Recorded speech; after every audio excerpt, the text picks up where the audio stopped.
In the subterranean world of Ukraine's fledgling democracy, politics and business often appear to be inextricably linked. But how important are political considerations among international investors? Ukraine's Orange Revolution may have failed to deliver on many of its broader political ideals, but there is no denying that the People Power protests of 2004 put the country firmly in the international spotlight, serving as a global PR campaign which portrayed Ukraine as a progressive and exciting European democracy. Long starved of foreign direct investment, the Ukrainian economy experienced a boom in FDI during the early post-Orange Revolution years. However, this growth has long since slowed against a backdrop of apparently endless political crises and instability, gas disputes with neighbouring Russia, Machiavellian scheming in Kiev's corridors of power, and barroom brawls in the nation's parliament have all served to sully Ukraine's image internationally and alienate the local electorate. The global credit crunch crisis have also left the economy reeling. Ukraine has been among the world's worst affected nations and has seen the value of the local currency plummet by 60% since 2008. With the Ukrainian economy on the ropes and political deadlock hindering recovery efforts, the recent presidential election campaign has been fought far away from the geopolitical battlegrounds of recent years, focusing instead on the more mundane day-to-day realities facing the population.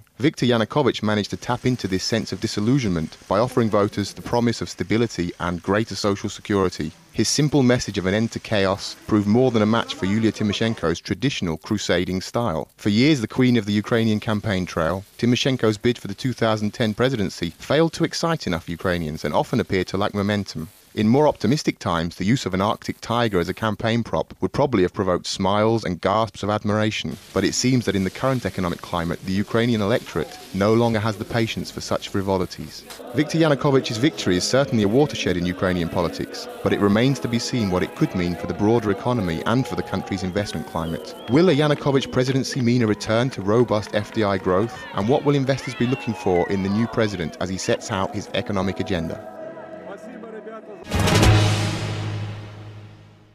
Hello and welcome to Investing in Ukraine, Europe's Final Frontier. This week's guests are the President of the American Chamber of Commerce in Ukraine, Jorge Zukowski, and Managing Director of Dragon Capital, Tomasz Fiala. Welcome to the show, gentlemen. Jorge, 5 years ago, the idea of a Yanukovych presidency would have seemed far-fetched to say the least, but he's confounded his critics and won the election. What's been the initial reaction from the international community to his victory? Well, I think from the international investment community standpoint, we were not really too concerned about who won, who became the next president of Ukraine. What we were concerned about was that the next president of Ukraine brings with them some stability and predictability and is able to build a political consensus that's able to move a reform agenda forward to help Ukraine to become more competitive in the global marketplace. We've the international business community has very much embraced the Yanukovych presidency and the win. We've seen the international community come back, the international diplomatic community come back and say that the elections were free and fair and have certified the elections as free and fair. We've seen Yanukovych in Brussels today on March 1st, the day that we're shooting the show, as his first foreign trip, and we've seen the international community embracing this new president, and we hope the new president is able to move the agenda forward so that the country can be more competitive in the future. Tomasz, have you registered a different attitude towards Ukraine in the last few weeks since the results became clear? Has there been a bounce? There has been a bounce in the market. What investors appreciated the most was that the election took place freely and without any significant hiccups. It was acknowledged by the global community as a democratic election, as opposed to many other countries in this region. So that was a positive surprise, and we have seen both the Ukrainian equities as well as fixed income move up in price over the last 3 weeks. Tomasz, in 2005, immediately after the Orange Revolution, there was a huge peak in interest in Ukraine as this new country on the European investment map.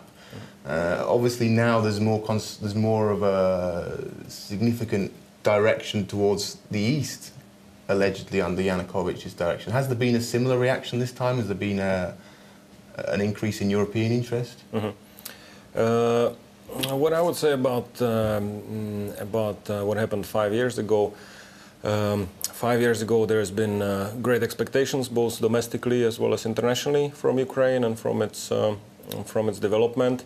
They've been to some extent fulfilled. The country has opened up for foreign investment. Foreign direct investment increased several times from about $1.5 billion in 2003 and 2004 per annum to $5 to $10 billion per annum over the last 5 years. So that has been a great achievement.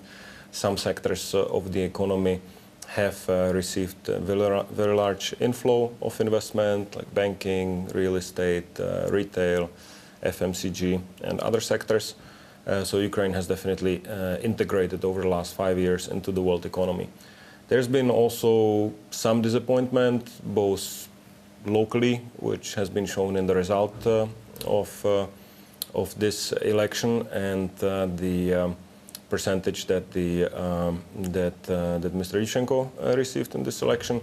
There's been obviously also some disappointment internationally.